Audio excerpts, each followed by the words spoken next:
Olá pessoal, professor Celso Medeiros. Hoje nós entramos no tema de conjuntos, né? Conjuntos, mais especificamente nós vamos estudar um pouquinho de união e intersecção e a diferença de dois conjuntos. Imagine que eu tenho dois conjuntos aqui, ó, né? Eu tenho aqui um conjunto A e tenho aqui um conjunto B. Nesse conjunto A, eu tenho, por exemplo, como valores o número 2, o número 3 e o número 5.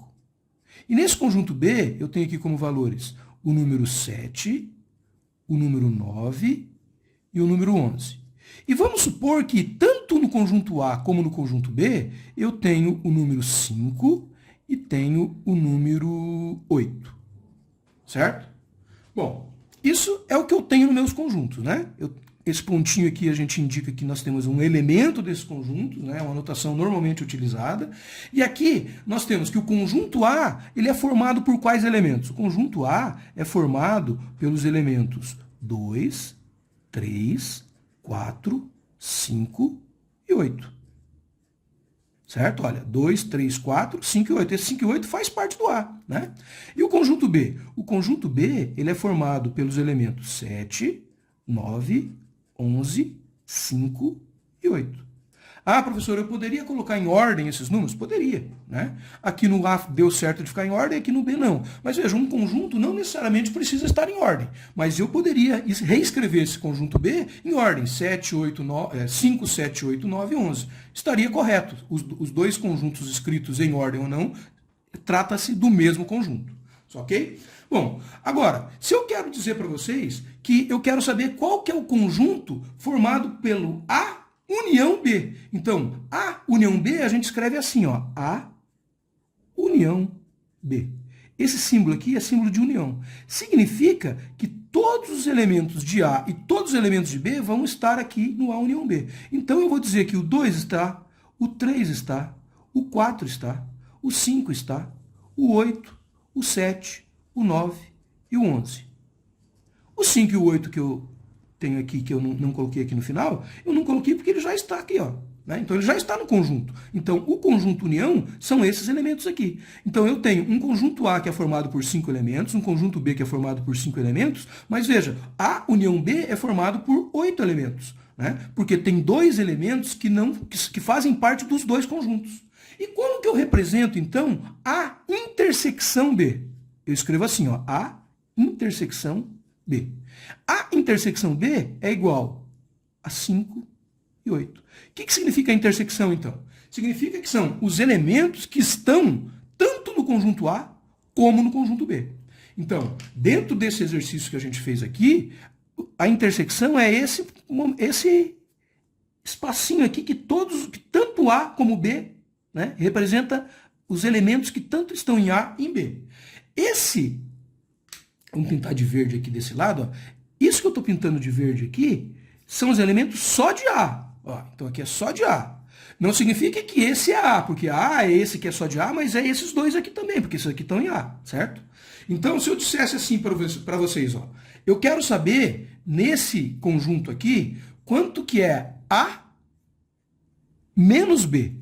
Ou seja, eu quero todos os elementos de A, mas eu não quero nenhum elemento B nesse conjunto. Ah, isso aqui são todos os elementos de A que não tem o B. Então, seria isso que eu pintei de verdinho aqui. Seria o 2, o 3 e o 4.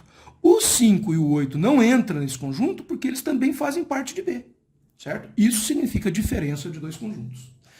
Normalmente, a gente pode encontrar alguns exercícios que venha 3 elementos aqui, ó.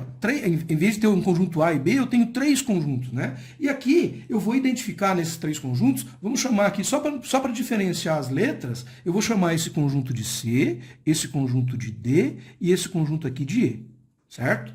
E aqui no C, D e E, nós temos uma característica que são 3 conjuntos, então eu posso ter um elemento que faz parte dos 3 conjuntos. Esse elemento que faz parte dos 3 conjuntos, ele vai estar aqui nessa intersecção dos 3 conjuntos. Eu vou dizer que o número 2 está aqui na intersecção desses 3 conjuntos. Mas tem elementos que estão somente no conjunto C e no D. Então, ó, esses aqui, ó, por exemplo, aqui eu tenho o número 1 e o número 5. Ah, mas tem alguns que estão só no C e no E. Vamos supor que eu tenho o 3 que está aqui, ó, certo? Ó, no D e no E, eu só tenho que fazem parte do D e do E, eu não tenho nada. Então essa intersecção aqui está vazia. Então isso pode acontecer. Tá? E aqui no C eu tenho, por exemplo, o 7, eu tenho o 8. Aqui no D eu tenho o 9, eu tenho o 13. E aqui no E, por exemplo, eu tenho o 11. Certo? Veja, montei um conjunto aqui. Esse conjunto que está montado, eu sei, por exemplo, que os elementos de E é 2, 3 e 11. Só que se eu perguntar qual é o elemento que é só de E e não tenha valores de D e nem de C, aí eu tenho que responder que é só o 11. Por quê? Só o 11 faz parte só de E. Eu não tenho 11 nos outros conjuntos. Agora, eu não posso dizer que o 3 é só de E, porque o 3, além de ser de E, ele também é de C. Né? Então é assim que a gente trata com conjuntos. E como que eu escrevo a intersecção? Isso que eu vou pintar de verde aqui, pessoal. Ó. Essa intersecção aqui, ó. Essa intersecção. Como que eu escrevo isso? A intersecção, nesse caso aí, eu vou escrever aqui, ó. Ela é C, intersecção D, intersecção E. Então, isso que está em verde, eu escrevo assim. Agora, e se eu quisesse saber a intersecção de C e de D? Eu vou fazer num laranja aqui, ó. Vou pegar esse laranja. Então, esse laranjinha que eu pintei aqui é a intersecção de C e de D. E junto, vocês concordam que isso que está em verde também é a intersecção de C e D? Ele também é C, D e E. Mas se eu escrever C, intersecção D, eu estou levando em consideração esse 2 aqui também. Porque, olha, esse 2 aqui não é do C e do E? Do C e do D? Então, ele faz parte da minha C intersecção D. Então, eu tenho que saber analisar e chegar a esses resultados. Onde que aparece isso normalmente, pessoal? Aparece alguma coisa assim, ó. Por exemplo, eu fiz uma pergunta para 10 pessoas, certo? Eu falei assim, você gosta de chocolate? 3 pessoas responderam que não. 5 pessoas responderam que sim. Fiz para 10 pessoas. 3 responderam que não. E 7 pessoas responderam que sim. Chocolate, né? Então, vou até desenhar aqui, ó. Fazer um conjuntinho aqui, ó. Aqui eu tenho um conjunto, que são as pessoas que gostam de chocolate. E aqui eu tenho um outro conjunto das pessoas que gostam de sorvete. Então, quando eu perguntei de chocolate, 3 pessoas disseram não e 7 pessoas disseram sim. Certo? Quando eu perguntei se gostam de sorvete, 4 pessoas disseram não e 5 pessoas disseram 6 pessoas disseram sim. Certo? Ora, mas como que eu vou montar esse conjunto aqui com essas duas perguntas? Eu vou ter que saber, por exemplo, dessas pessoas que responderam não, né? Se as duas responderam não, se tem uma pessoa aqui, uma que respondeu não, tanto para sorvete como para chocolate, ela não faz parte nenhum desse conjunto, ela estaria aqui do lado de fora. Ó. Então essa aqui eu vou chamar uma pessoa, que não gosta de nada. Então nesse meu conjunto, fora do meu conjunto, tem uma pessoa que diz que não gosta nem de sorvete nem de chocolate. Agora, tem 3 pessoas aqui, ó, aqui. 3 pessoas aqui. 3 não, né? 6 pessoas que gostam tanto de sorvete como de chocolate. Né? E aqui, dessas 3 que disseram que não gostam de sorvete, de chocolate, 2 delas gostam de sorvete, porque uma disse que não gosta de... Uma diz que não para as duas. Então aqui eu tenho uma dessas 3 aqui. E aqui eu tenho 2, porque 4 é 3, né? Aqui é 2. Isso. Então ficou. Nas perguntas eu tenho lá que uma pessoa disse não e não. Certo? Aqui significa que 2 pessoas, então, disseram que não gostam de chocolate, mas gostam de sorvete. Então essas pessoas que disseram que não gostam de chocolate, elas estão aqui, ó. Porque elas não gostam de chocolate, mas gostam de sorvete. Então aqui eu tenho 2, ó. 1, 2. Dessas 4 que diz que não gostam de sorvete, uma delas não gosta nem de sorvete nem de chocolate, né? Então, essa está aqui fora, eu tenho 3 aqui. Certo? Então, olha, eu tenho 3, 5, e dessas aqui, pessoal, quanto que sobrou aqui no meio? Agora que eu tenho que fazer a conta do meio, né? Eu tinha feito equivocado aqui. Então, ó, aqui eu tenho 3.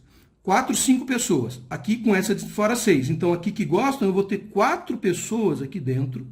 Vou fazer até numa outra corzinha para facilitar aqui, né? Senão a gente não vai enxergar. Então eu tenho 4 pessoas aqui dentro que gostam tanto de chocolate como de sorvete. Então, baseado numa entrevista, o enunciado vai me dar essas informações e a gente vai chegar nas contas possíveis. Porque ele pode perguntar, quantas pessoas gostam de chocolate? Quantas pessoas só gostam de chocolate? Quantas pessoas gostam só de sorvete? E assim por diante. Além disso, pessoal, quando a gente fala de conjuntos, a gente tem símbolos matemáticos. Então aqui nós temos o mais ou menos, o diferente, o símbolo do infinito, a barra significa tal que, aqui nós temos o símbolo de paralelo, olha, o símbolo de aproximado é um igual com um tiozinho em cima, aqui o A virado ao contrário é o para todo, o E assim é um pertence, o E normal com um tracinho fechando está dizendo não pertence. O E invertido é existe, o E com tracinho é não existe. Nós vimos já a intersecção e a união. Esse símbolo é de somatório, aqui nós temos o símbolo de maior igual, de menor igual. Aqui nós temos o símbolo de E e de OU, né? Isso aqui quando temos operações lógicas. O somatório a gente repetiu aqui. Aqui nós temos o símbolo de C então, C somente C, portanto, 3 pontinhos assim, e porque 3 pontinhos assim. Alguns aqui são mais utilizados, outros menos utilizados, mas é importante a gente visualizar esses símbolos, porque às vezes eles aparecem no enunciado e se a gente não sabe, fica mais difícil de resolver. Espero que tenham gostado, até uma próxima.